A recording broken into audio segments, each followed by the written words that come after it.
ಹಿಂದಿನ ಸಂಚಿಕೆಯಲ್ಲಿ ಕಣ್ಮಣಿ ಅಪ್ಪನ ಬೈಗುಳದಿಂದ ಅಳುತ್ತಾ ಕುಳಿತಿರ್ತಾಳೆ. ಮೊದಲಿನ ಪ್ರೀತಿ ಮಮತೆ ತಂದೆಯಿಂದ ತನಗೆ ಸಿಗುವುದಿಲ್ಲ ಎಂದು ಅರಿತ ಕಣ್ಮಣಿ ಅಳುತ್ತಾ ನೆಲದ ಮೇಲೆ ಕುಳಿತಿದ್ಲು. ಅವಳನ್ನು ನೋಡಿದ ಶೇಖರ್, ಬಾ ಕಣ್ಮಣಿ, ಅಳ್ಬೇಡ, ಕೆರೆ ಹತ್ರ ಹೋಗೋಣ. ನಾನ್ ಬರಲ್ಲ. ಕೆರೆಯಲ್ಲಿ ಸಣ್ಣ ಸಣ್ಣ ಮೀನುಗಳಿವೆ, ಅವು ಕೂಡ ನಿಂತರನೇ ಅಳ್ತಿರ್ತವೆ, ನೋಡು ಬಾ. ಏನು ಸುಳ್ಳು, ಮೀನು ಅಳುತ್ತಾ? ನಾನು ಬರಲ್ಲ. ಸರಿ ಬಿಡು, ನೀನು ಬರಬೇಡ, ನಾನೇ ಹೋಗ್ತೀನಿ. ಮೀನುಗಳು ತುಂಬ ಕಲರ್ಫುಲ್ ಆಗಿದ್ದಾವೆ. ಅಲ್ಲೇ ಪಕ್ಕದಲ್ಲಿ ನನ್ನ ಫ್ರೆಂಡ್ ತೋಟ ಕೂಡ ಇದೆ. ಎಳ್ನೀರು ಕುಡಿದು ಅಲ್ಲಿರೋ ಹೂಗಳನ್ನೆಲ್ಲ ಅಂತ ಇರುವಾಗ ಕಣ್ಮಣಿ ಮೇಲೆದ್ದು ತನ್ನ ಲಂಗದಿಂದ ಮೂಗು ಕಣ್ಣೀರನ್ನೆಲ್ಲ ಒರೆಸಿಕೊಂಡು, ಸರಿ ಹಾಗಾದ್ರೆ ನಾನು ಬರ್ತೀನಿ ಅಂತಾಳೆ. ಕಣ್ಮಣಿಯನ್ನು ಶೇಖರ್ ಸುತ್ತಾಡಿಸಿ ಸಮಾಧಾನ ಮಾಡಿ ಬಸ್ಸಿನ ಬಳಿ ಕರ್ಕೊಂಡು ಬರ್ತಾನೆ. ಈಗ ಬಸ್ ಬೆಂಗಳೂರಿಗೆ ಹೊರಟಿರುತ್ತೆ. ಬಸ್ ಒಳಗೆ ಬಂದು ಕುಳಿತ ಕಣ್ಮಣಿ ಈಗ ಹತ್ತು ಗಲಾಟೆ ಮಾಡಬಹುದು ಅಂತ ಅಂದ್ಕೊಳ್ತಾನೆ ಅವರಪ್ಪ ಮಹೇಶ್. ಅವನ ಊಹೆಯಂತೆ ಅವಳು ಅಳ್ಳಿಲ್ಲ. ಬದಲಿಗೆ ಡ್ರೈವರ್ ಬಳಿ ಹೋಗಿ ಪಕ್ಕದಲ್ಲಿದ್ದ ಸೀಟಿನಲ್ಲಿ ಕುಳಿತುಕೊಳ್ತಾಳೆ. ಕಣ್ಮಣಿ ನದಿಯಿಂದ ತಂದಿದ್ದ ಕಲ್ಲುಗಳನ್ನ ತನ್ನ ಬ್ಯಾಗಿನಲ್ಲಿ ಇಟ್ಕೊಂಡಿದ್ಲು. ಶೇಖರ್ ಅವಳ ಬಳಿ ನಗುತ್ತಾ ಮಾತನಾಡ್ತಿದ್ದ. ನೀವು ಬನ್ನಿ ನಮ್ಮ ಜೊತೆ, ನನಗೆ ಎಕ್ಸಾಮ್ ಇದೆ, ಎಕ್ಸಾಮ್ ಎಲ್ಲ ಮುಗಿದ ಮೇಲೆ ಬರ್ತೀನಿ. ಮತ್ತೆ ನಿಮ್ಮ ಅಕ್ಕ ಬರ್ತಾರೆ, ನೀವ್ಯಾಕೆ ಬರಲ್ಲ? ಅವಳಿಗೆ ಎಕ್ಸಾಮ್ ಇಲ್ಲ, ಅವಳು ಬರ್ತಾಳೆ ಅಂತಾನೆ ಶೇಖರ್. ಹಾಗಾದರೆ ರಜೆ ಮುಗಿದ ಮೇಲೆ ಮತ್ತೆ ಬರಲೇಬೇಕು? ಆಯಿತು. ಏ ಶೇಖರ್, ಏನು ಆ ಹುಡುಗಿ ಬಗ್ಗೆ ಅಷ್ಟೊಂದು ಕಾಳಜಿ ವಹಿಸ್ತಿದೆಯಲ್ಲ, ಅವಳನ್ನೇ ಮದುವೆ ಮಾಡ್ಕೊಳ್ತೀಯಾ ಏನು ಎಂದು ಇವನ ಅಜ್ಜಿ ಸಾಕಮ್ಮ ಅವರು ಕೇಳ್ತಾರೆ. ಇವರ ಮಾತಿಗೆ ಬಸ್ಸಿನಲ್ಲಿ ಕುಳಿತಿದ್ದವರೆಲ್ಲ ಜೋರಾಗಿ ನಕ್ಬಿಡ್ತಾರೆ. ಶೇಖರ್ ಮುಖ ನಾಚಿಕೆಯಿಂದ ಕೆಂಪಾಗಿ ಬಸ್ಸಿನಿಂದ ಕೆಳಗೆ ಇಳಿತಾನೆ. ಕಣ್ಮಣಿ ಅಜ್ಜಿಯ ಮಾತುಗಳಿಗೆ ಅಷ್ಟು ತಲೆ ಕೆಡಿಸ್ಕೊಳ್ಳಲ್ಲ. ಬಸ್ಸಿನಿಂದ ತಲೆ ಆಚೆ ಹಾಕಿ, ಖಂಡಿತ ಬರ್ತೀರಾ ಎಂದು ಕೂಗ್ತಾಳೆ. ಶೇಖರ್ ಅಜ್ಜಿಯ ಭಯಕ್ಕೆ ಉತ್ತರ ಕೊಡದೆ ಬರ್ತೀನಿ ಎಂದು ತಲೆ ಅಲ್ಲಾಡಿಸ್ತಾನೆ. ಬಸ್ಸು ಊರಿಗೆ ತಲುಪೋ ಅಷ್ಟರಲ್ಲಿ ಸಂಜೆ 6 ಆಗಿರುತ್ತೆ. ಕಣ್ಮಣಿ ಬಸ್ಸಿಂದ ಇಳಿದವಳೆ ತನ್ನ ಪ್ರೀತಿಯ ಮಿನಿ ಮತ್ತು ಜಿಮ್ಮಿಯ ಬಳಿ ಓಡಿ ಹೋಗ್ತಾಳೆ. ಅಮ್ಮ ಕೊಡಿಸಿದ್ದ ಬೆಕ್ಕಿನ ಮರಿ ಮಿನಿಯನ್ನು ಎತ್ತಿ ಮುದ್ದಾಡ್ತಾಳೆ. ಜಿಮ್ಮಿಯು ಇವಳ ಸುತ್ತ ಬಾಲ ಅಲ್ಲಾಡಿಸುತ್ತಾ ನಿಂತಿರುತ್ತೆ. ರಾತ್ರಿ ಎಲ್ಲರೂ ಊಟ ಮುಗಿದ ಮೇಲೆ ಕಣ್ಮಣಿ ಅಪ್ಪನ ರೂಮ್ಗೆ ಮಲ್ಗೋಕೆ ಹೋಗ್ತಾಳೆ. ಮಹೇಶ್ ಮತ್ತು ರಾಣಿ ಇಬ್ಬರು ಸಾಮೀಪ್ಯವೇ ಕುಳಿತು ಮಾತಾಡ್ತಿರ್ತಾರೆ. ಕಣ್ಮಣಿ ಹೀಗೆ ಏಕಾಏಕಿ ಬಂದಿದ್ದು ನೋಡಿ ರಾಣಿ ಮಹೇಶ್ನಿಂದ ದೂರ ಸರಿತಾಳೆ. ಅವಳ ಹಣೆಯ ಮೇಲೆ ಅಸಮಾಧಾನದ ಗೆರೆಗಳು ಮೂಡುತ್ತೆ. ಮಹೇಶ್ ಏನನ್ನು ಮಾತನಾಡಲಾಗದೆ ಸುಮ್ಮನಾಗ್ಬಿಡ್ತಾನೆ. ಕಣ್ಮಣಿ ದಿನ ಮಲಗ್ತಾ ಇದ್ದ ತನ್ನ ಹಾಸಿಗೆಯನ್ನು ಹುಡುಕಾಡ್ತಾಳೆ. ಅಪ್ಪ, ನನ್ನ ಹಾಸಿಗೆ ಎಲ್ಲಿ? ಅದು ಹಾಲಿನಲ್ಲಿದೆ. ಏನು, ಹಾಲಿನಲ್ಲಿದೆಯಾ? ನಾನೊಬ್ಳೇ ಮಲ್ಕೋಬೇಕಾ ಅಪ್ಪ? ಇಲ್ಲ, ನೀನು ಸೀತಾ ಆಂಟಿ ಜೊತೆ ಮಲಗು. ಮೊದಲೇ ಕಣ್ಮಣಿಗೆ ರಾಣಿ ತನ್ನ ಮನೆಗೆ ಬರೋದೇ ಇಷ್ಟ ಇರಲಿಲ್ಲ. ಬಂದ ದಿನವೇ ಅವಳ ಸ್ಥಾನವನ್ನು ಕಿತ್ಕೊಳ್ತಾ ಇದ್ದಾಳೆ ಅಂತ ಅನಿಸುತ್ತೆ. ಅಪ್ಪ, ನಾನು ನಿನ್ನ ಜೊತೆನೇ ಮಲ್ಕೋತೀನಿ. ನೀನು ಜಾಣೆ ಅಲ್ವಾ ಮಗಳೇ, ಹೀಗೆಲ್ಲ ಆಡಬಾರ್ದು ಅಂತ ಮಹೇಶ್ ಹೇಳ್ತಾನೆ. ಕಣ್ಮಣಿ ಕಡ್ಡಿ 2 ತುಂಡು ಮಾಡದಂತೆ, ನಾನು ಇಲ್ಲೇ ಮಲಗ್ತೀನಿ ಅಂದರೆ ಮಲಗ್ತೀನಿ ಅಷ್ಟೇ ಎಂದು ಹಠ ಮಾಡೋಕ್ಕೆ ಪ್ರಾರಂಭಿಸ್ತಾಳೆ. ಇದೆಲ್ಲವನ್ನು ಕೇಳುತ್ತಾ ಅಲ್ಲೇ ಎಲೆಗೆ ಸುಣ್ಣವನ್ನು ಹಚ್ತಾ ಇದ್ದ ರಾಣಿ ತಟ್ಟೆಯನ್ನು ರಭಸವಾಗಿ ಮಹೇಶ್ ಕಡೆಗೆ ದೂಡಿ, ನೀವಿಬ್ಬರು ಇಲ್ಲೇ ಮಲಗಿ, ನಾನೇ ಹೊರಗೆ ಹೋಗ್ತೀನಿ ಎಂದು ಕೋಪದಿಂದ ಎದ್ದು ಹೋಗ್ತಾಳೆ. ರಾಣಿ, ರಾಣಿ, ನಿಂತ್ಕೋ, ಕೋಪ ಮಾಡ್ಕೋಬೇಡ. ಕಣ್ಮಣಿ ಹುಟ್ಟಿದಾಗ್ನಿಂದ ನನ್ನ ಜೊತೆಯಲ್ಲೇ ಮಲಗಿ ಅಭ್ಯಾಸ, ಕ್ರಮೇಣ ಅಭ್ಯಾಸವನ್ನು ತಪ್ಪಿಸ್ತೀನಿ. ರಾಣಿ ಹಿಂದಿರುಗಿ ನೋಡಿದೆ. ನಿಮ್ಮಿಷ್ಟ, ನೀವುಂಟು, ನಿಮ್ಮ ಮಗಳುಂಟು. ಮಹೇಶ್ ಮಗಳ ಕಡೆ ನೋಡಿದ. ತನ್ನ ಚಿಕ್ಕಮ್ಮನನ್ನು ತನ್ನ ಸ್ಥಳದಿಂದ ಎಬ್ಬಿಸಿ ಕಳಿಸಿದ್ದಕ್ಕೆ ಕಣ್ಮಣಿಗೆ ತುಂಬ ಸಂತೋಷವಾಗುತ್ತೆ. ರಾಣಿ ಹೊರಗೆ ಬಂದಿದ್ದನ್ನ ನೋಡಿದ ಅವರ ಅಜ್ಜಿ, ಯಾಕೆ ರಾಣಿ, ಏನಾಯಿತು ಎಂದು ಕೇಳ್ತಾರೆ. ಅವರ ಮುದ್ದಿನ ಮಗಳು ಅವರ ಪಕ್ಕದಲ್ಲೇ ಮಲ್ಕೋಬೇಕಂತೆ. ಅವಳಿಗೆ ಬುದ್ಧಿ ಕಲಿಸ್ದೆ ನಾನು ಬಿಡಲ್ಲ. ಅವಳಿನ್ನೂ ಚಿಕ್ಕ ಹುಡುಗಿ, ಏನು ತಿಳಿಯಲ್ಲ. ಹೀಗೆ ಕೋಪ ಮಾಡ್ಕೋಬೇಡ ರಾಣಿ, ನೀನು ಸುಮ್ಮನಿರಜ್ಜಿ ಎಂದು ಅಜ್ಜಿಯ ಮೇಲೆ ರೇಗಾಡ್ತಾಳೆ. ಯುವತಿಯಾದ ರಾಣಿ ಮಧುರ ಮಿಲನಕ್ಕಾಗಿ ಕಾಯ್ತಾ ಇದ್ಲು. ತನ್ನೆಲ್ಲ ಆಸೆ ಆಕಾಂಕ್ಷೆಗಳು ಕನಸಾಗಿಯೇ ಉಳಿದಿದ್ದು ಕಂಡು ರಾಣಿಗೆ ತುಂಬ ನಿರಾಶೆ ಮತ್ತು ಕೋಪವೂ ಬಂದಿತ್ತು. ಇದಕ್ಕೆಲ್ಲ ಕಣ್ಮಣಿನೇ ಕಾರಣ ಅಂತ ಅವಳ ಮೇಲೆ ತುಂಬ ಕೋಪ ಬರುತ್ತೆ. ಅಜ್ಜಿಯು ಒಂದು ವಾರವಿದ್ದು ಊರಿಗೆ ಹೊರಡೋಕೆ ರೆಡಿಯಾಗ್ತಾರೆ.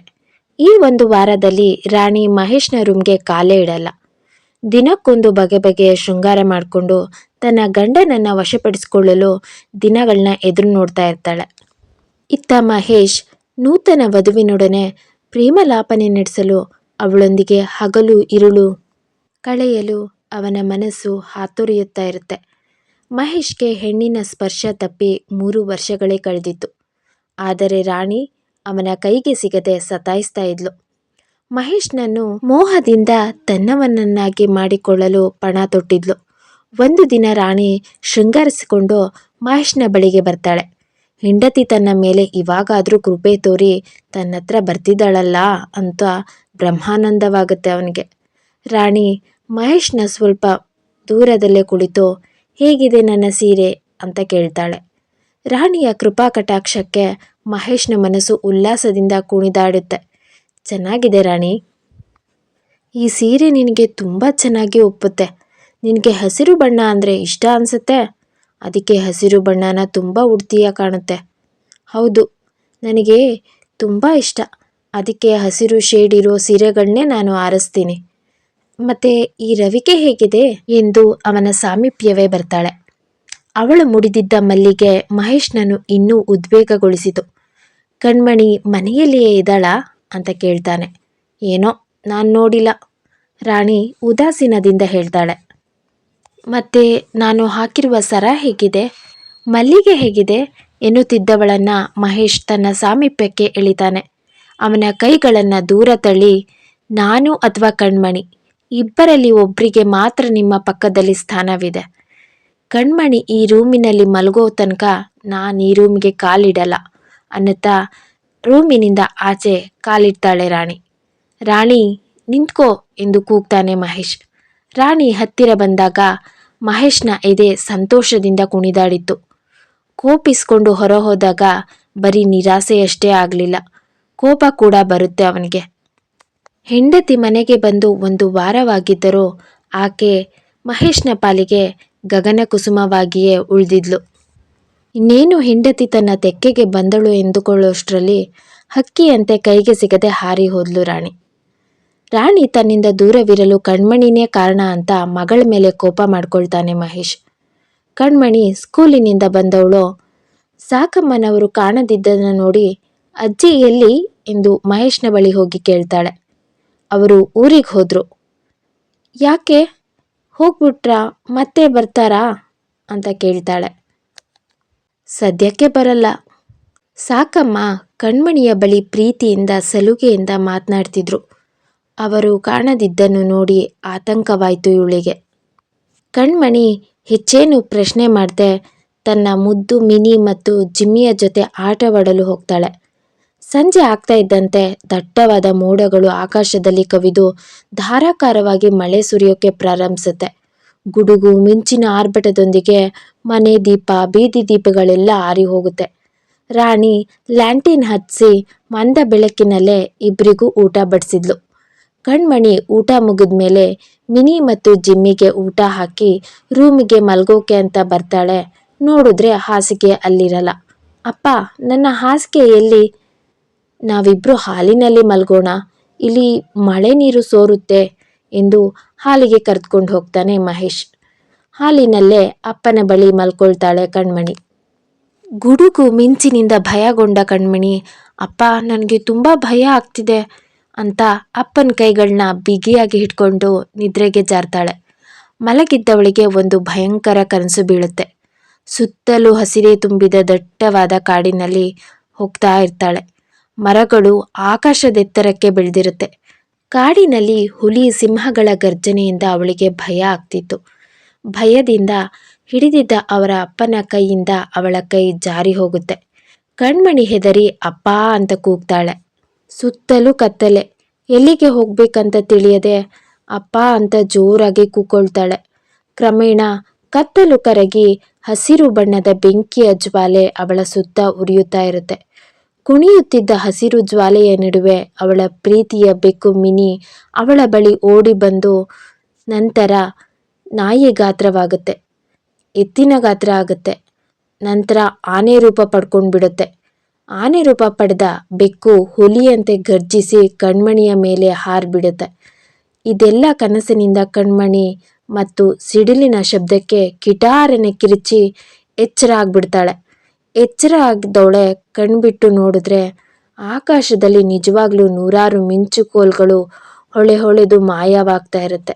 ಆ ಮಿಂಚುಗಳು ಬೆನ್ನಟ್ಟಿ ಗುಡುಗು ಸಿಡಿಲು ಭೂಮಿಯಲ್ಲಿ ಆವರಿಸಿರುವಂತೆ ಸದ್ದು ಮಾಡ್ತಾ ಇರುತ್ತೆ. ಗಾಳಿಯ ಮೊರೆಯಂತೂ ಕೇಳೋಕೆ ಸಾಧ್ಯವಾಗ್ತಿರಲ್ಲ.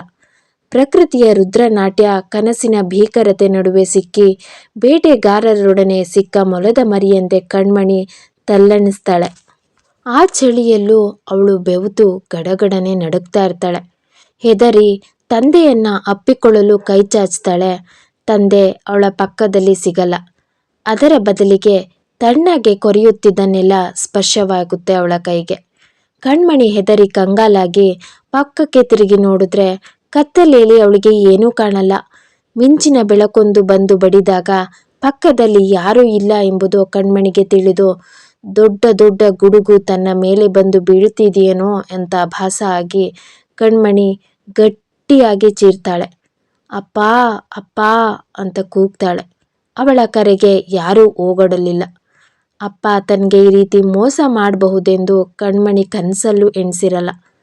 ಹೃದಯವನ್ನು ನಡುಗಿಸುತ್ತಿದ್ದ ಹೆದರಿಕೆಯೊಡನೆ ಗುಡುಗಿನ ಶಬ್ದಕ್ಕಿಂತ ಜೋರಾಗಿಯೇ ಅಪ್ಪಾ ಅಂತ ಹುಚ್ಚಿಯಂತೆ ಕಿರ್ಚಾಡ್ಕೊಳ್ತಾಳೆ. ಈಗಲೂ ಮಹೇಶ್ ಮಗಳ ಕರೆಗೆ ಓಗೊಡಲ್ಲ. ಹಾಗಾದರೆ ಕಣ್ಮಣಿ ತನ್ನ ಬದುಕಿನಲ್ಲಿ ಒಂಟಿ ಆಗ್ಬಿಡ್ತಾಳ? ಈ ಮಗುವಿನ ಕತೆ ಮುಂದೇನಾಗುತ್ತೆ? ಸ್ಟೋರಿ ನಿಮಗೆ ಇಷ್ಟ ಆಯಿತು ಅಂತ ಅಂದ್ಕೊಳ್ತೀನಿ. ಯಾರೆಲ್ಲ ಫಸ್ಟ್ ಟೈಮ್ ಸ್ಟೋರಿ ಕೇಳ್ತಾ ಇದ್ದೀರಾ, ಪ್ಲೀಸ್ ಈಗಲೇ ಸಬ್ಸ್ಕ್ರೈಬ್ ಮಾಡ್ಕೊಳ್ಳಿ, ಲೈಕ್, ಶೇರ್, ಕಮೆಂಟ್ ಮಾಡಿ. ಧನ್ಯವಾದಗಳು.